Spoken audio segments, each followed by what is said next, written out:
In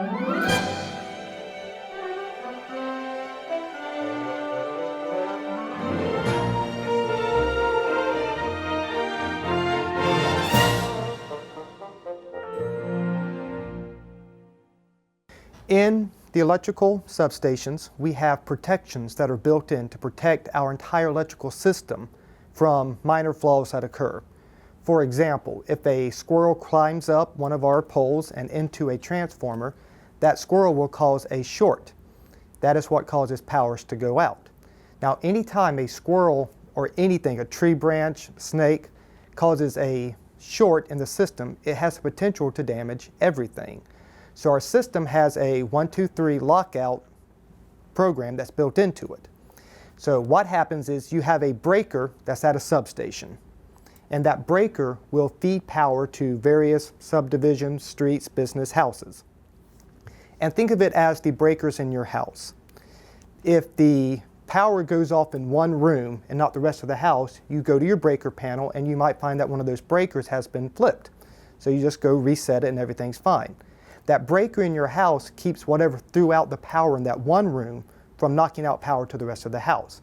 This substation's the same way. So I'll use my arms for an example. So let's say here's the transformer in a substation, and over here is your house. In between is your breaker. So if something happens way down here close to your house that knocks out power, that breaker senses it and it's going to open. And what that prevents is whatever caused this power outage from going all the way back to power line and knocking out the entire substation. It's protecting the system. So that breaker that's in the middle sees that fault and opens up. Now, 9 times out of 10, that squirrel that bit into that power line is going to get knocked out of the way. So in that instance, whenever the breaker opens up, it is immediately going to close back. Like I said, 9 times out of 10, the fault is gone. The squirrel's gone, the tree limb has been blown off, everything's fine, and power flows. Now, that one house might be without power, or a couple of houses, because the little transformer has blown up, but everybody else who's on that breaker saw a momentary blink of their power, and then power is restored. Now, sometimes you might see your power go out, come back in, and it goes out again. So let's say in this case, instead of a squirrel, let's say it's a big tree branch. So you have 2 power lines that are running, and a tree branch falls on top of them and lays on top. It's not going to get blown off right away. So in this case, the tree branch falls, the breaker sees it, and it opens up. It tries to close back immediately, and that branch is still there. It's going to open up again. In this case, we have a time setting, typically 5 seconds, I think is what the first setting is.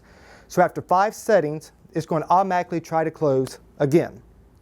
Now in this case, the branch is still there. It's going to open up a second time. Counts down 15 seconds.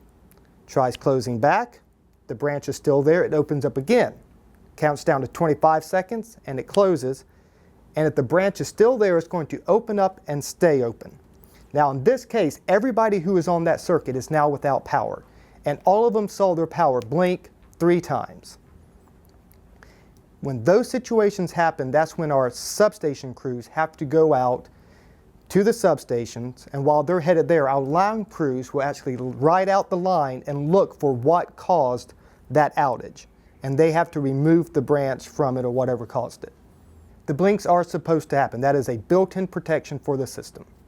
You will hear something when a squirrel or tree branch interferes with the electrical system. Obviously, the closer you are, the louder it's going to be. So what you typically experience is you see the flash, your power blinks off and blinks on because light is faster than sound, and then a second later you're going to hear a boom. And the sound is determined by what size transformer, what size of fuse burned up to protect the system. So you will hear something. It may sound like a cannon going off, but it's nothing to be afraid of. It's simply the fuse doing what it's supposed to protect the system. And that is how it works.